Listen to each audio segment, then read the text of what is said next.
Hi, welcome to That's Ready Mysterious, the show where every bite-sized mystery is rooted in reality.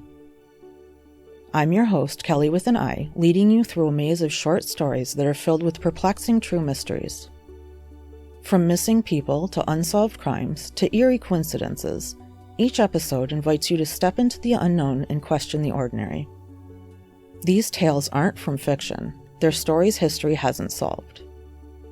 Whether you seek suspense, love curious facts, or are just drawn to stories that linger in your mind, That's Ready Mysterious is your weekly passport into the truly strange, baffling, and unforgettable.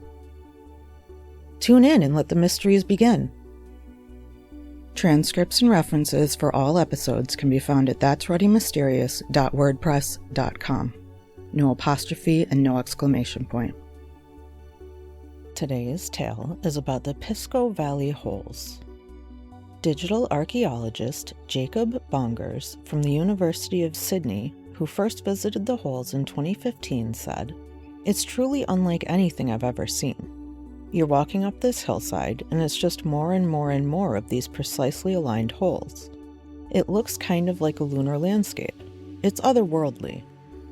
The holes can be found in southern area of Peru in Pisco Valley. The valley is about 35 kilometers or just over 20 miles from the Pacific Ocean.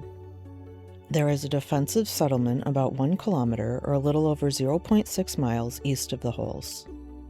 Monte Sierpe, or Serpent Mountain, is in the Chapayunga area, which is a mid-elevation area between the coast and the highlands of Peru.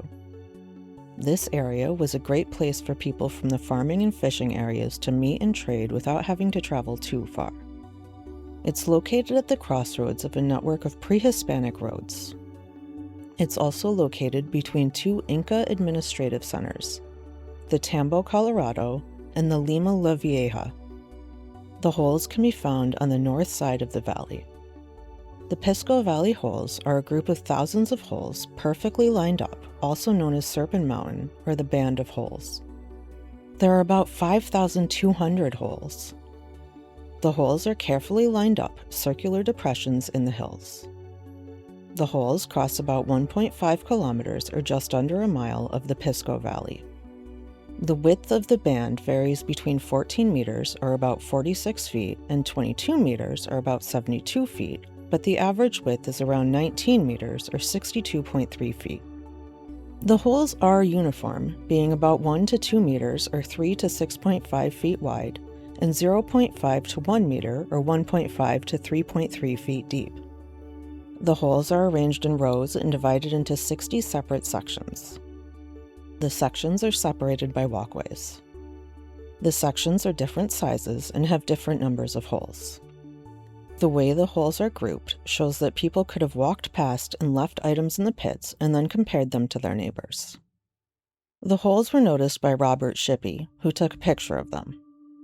That picture was published in 1933 by the National Geographic Society. The image shows what looks like a road made up of thousands of holes.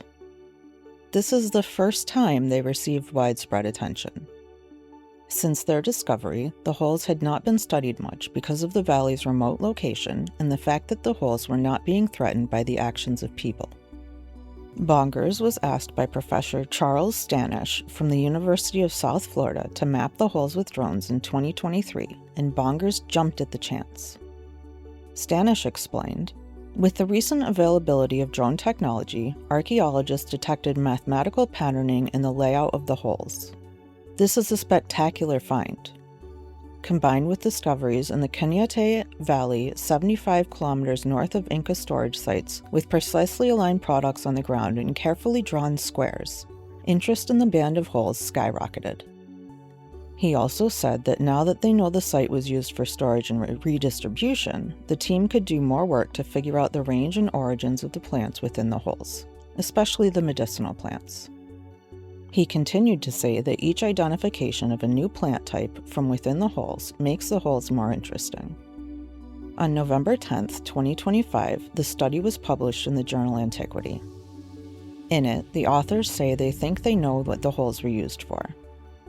The study used drone mapping and microbotanical analysis, or the analyzing of small organic remains such as pollen, starch, sponge spicules, spores, phytoliths, and diatoms. The study determined that the 19 sediment samples showed the holes may have been used as a pre-Inca barter market, which would have been bustling. Some of the pollen in the holes would have been carried in by the wind, but most of it was left behind by whatever the holes were used for. It's thought that traders, farmers, and travelers traded goods and ideas at the holes. Later, the holes may have been used as an accounting system under the Inca Empire. The Inca may have used the holes to account for resources and record trades around the empire. The Inca system used tallies of work and produce and preferred visible counts of contributions. The study also found a lot of shards of pottery. The shards were from the late Intermediate period, or about 1000 to 1476 CE, during which time the area had a large, pre-Hispanic population of about 100,000 people. At this time, the Chincha kingdom ruled over the valley. The Chincha kingdom was wealthy and had a centralized government. They also found a piece of charcoal in one of the holes and radiocarbon dated it to between 1305 and 1410 CE. Bongers explained that the Inca were in the Chincha and Pisco valleys by the start of the 1400s, so there is some pretty good evidence that the area was being used before the Inca arrived. However, they still don't know when the holes were created or over what period of time they were used. The Inca brought the Chincha under their rule in the 15th century. The Inca reorganized the Chincha society, but allowed the Chincha leaders some space to keep their autonomy and status. The study showed the holes were in use from the late Intermediate period through the late Horizon, which occurred between 1476 and 1534 CE. The authors of the study believe that the holes were probably used for trade or tribute. Different sections of the holes could have belonged to different families, kind of like market stands. Bongers explained that they think the holes may have been used as units of exchange. For instance, one person had a certain number of holes of one good, which would be equivalent to a different number of holes of another good. Soil samples from the holes showed traces of corn, one of the Andes' most important crops, as well as reeds and other plants that were used for basket weaving. These results prove that the ancient people put plant matter in the holes, possibly using woven baskets to transport the goods. Dr. Bongers said that this was interesting. It could have been a pre-Inca marketplace, sort of like a flea market. He said that mobile traders, specialists, and other people came to the area to trade goods, saying that it was surprising that it's the only monument of this type in the area. The findings show that people probably placed materials into the holes instead of the materials being collected randomly. The soil also preserved phytoliths, which are microscopic silica bodies left behind by plants. This is even more evidence that the plant matter was put into the holes deliberately and is further proof that each pit represented a known portion of goods. There are still a lot of questions about the holes. Dr. Bongers wondered why ancient people would have dug these holes. Were they for gardens? Did they capture mist for water? Did they serve some sort of agricultural purpose? The drone mapping showed that the holes were built in numerical patterns, proving that they were most likely not random, but were deliberately dug. The layout of Serpent Mountain is similar to the layout of the Inca quipu, a knotted string device used to record information, which had also been found in Pisco Valley. Dr. Bongers said that was a great discovery that increases our understanding of the origins and variety of indigenous accounting practices in the area. Bongers compared the cord to the band, the hanging clusters to the sections, the strings to the rows, and the knots to the holes.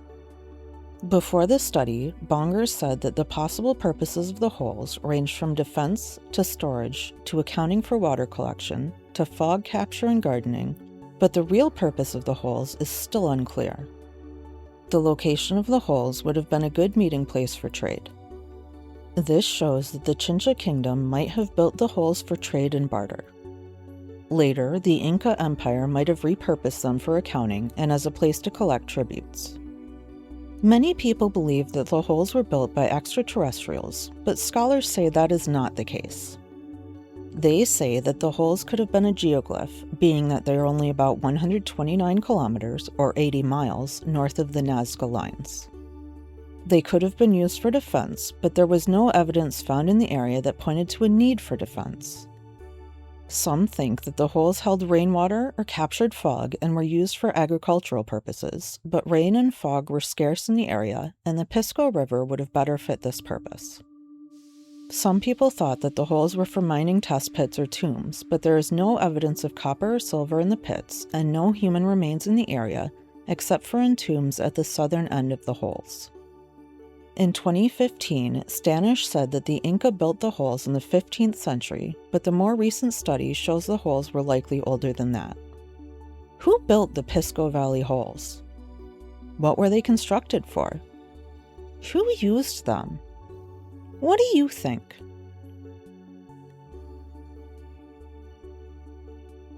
Thank you for joining me on our adventure through today's mystery.